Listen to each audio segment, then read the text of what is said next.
Hello YouTube, I thought I would just show you something I learned today. My van was experiencing a vacuum leak and had all the symptoms of a vacuum leak, and my engine light had been coming on. So I pulled the code and found out that there was something wrong with the EGR system. This is called an EGR valve.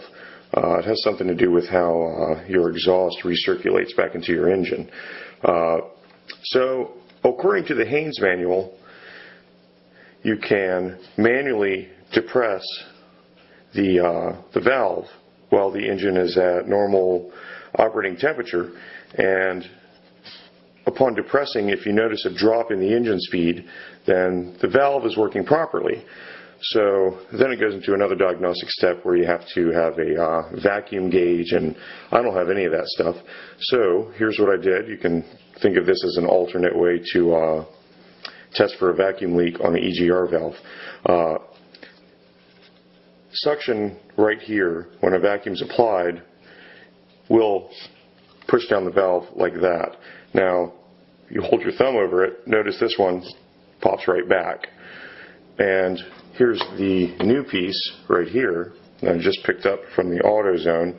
You notice on this one, when depressed, first of all, it's a lot harder to depress because all the air is escaping from here. If you put your thumb on it, notice it will not pop back until you release that vacuum.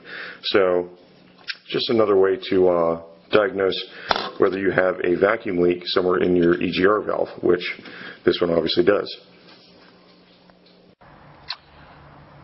Now, as far as removing the EGR valve and replacing it, it's relatively easy.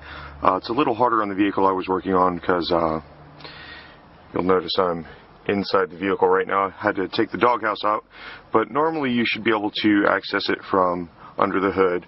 You'll notice I have removed the air cleaner just so I can get easier access to the two bolts that you see right there. It's simple to put on. You just it's just those two bolts to take it off and put it back on.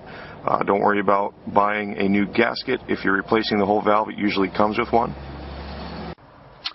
Alright, so here we are with the new EGR valve in place.